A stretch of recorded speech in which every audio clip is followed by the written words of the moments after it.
Is there a new world order on the horizon? BRICS nations offer an alternative to the West. More countries appear to be joining the BRICS alliance while reconsidering their participation in prominent global platforms such as NATO, the G20, and the G7. So here the big question comes up. Will the BRICS be the end for the West alliances? Predictions about the BRICS countries being the fastest growing economies haven't quite come true.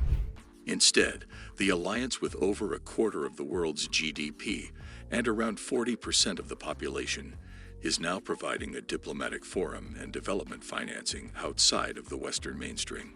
The acronym started out as a somewhat optimistic term to describe what were then the world's fastest growing economies.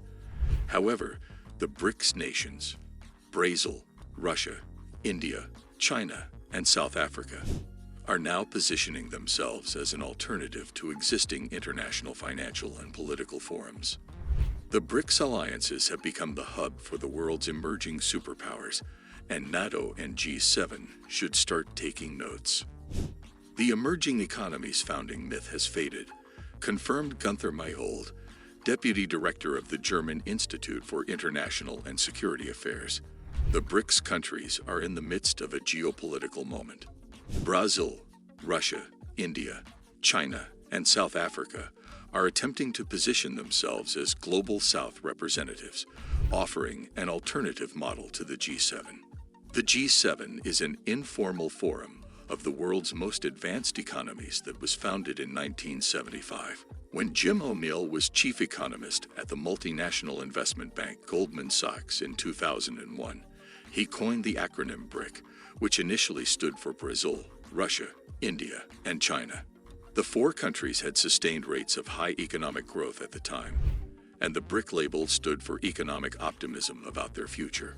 Opponents of the label claimed that the countries were too diverse to be grouped in this manner, and that it was merely a marketing ploy by Goldman Sachs.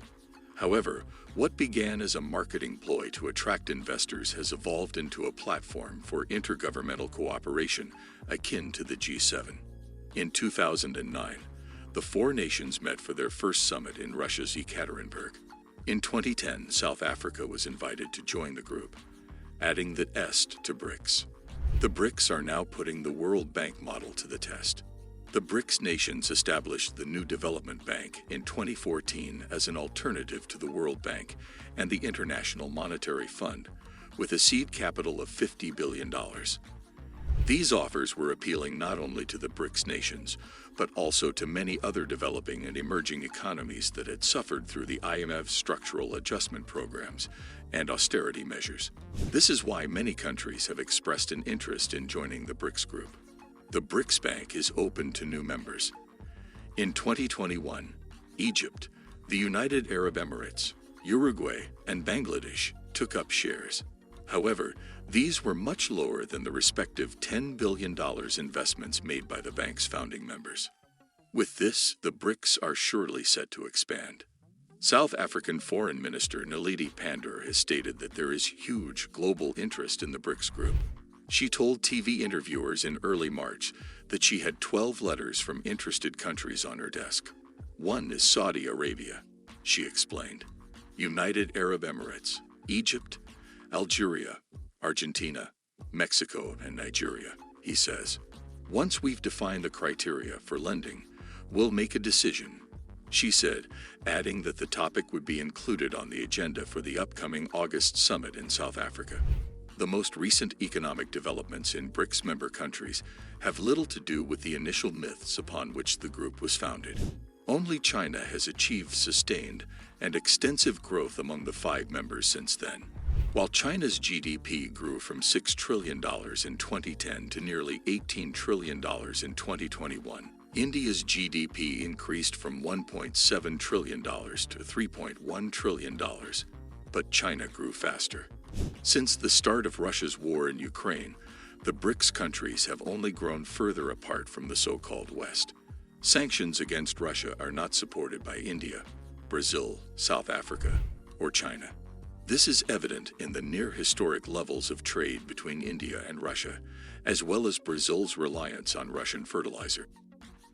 Diplomatically, The war in Ukraine appears to have drawn a stark dividing line between an Eastern-backed Russia and the West. The University of Sheffield political scientist Matthew Bishop wrote for the Economics Observatory late last year. As a result, some European and U.S. policymakers are concerned that the BRICS will become more of a political club defined by their authoritarian nationalism than an economic club of rising powers seeking to influence global growth and development. BRICS nations are redefining the playing field and paving the way for a new era. Well, that's it. For now, we bring an end to this video. If you found this video informative, then leave a like, and do share your views and opinions with us in the comments section below. Do you think the growing influence of the BRICS countries will end the Western regime? Let us know in the comments. Subscribe to the channel, and do not forget to hit the bell icon to never miss an update.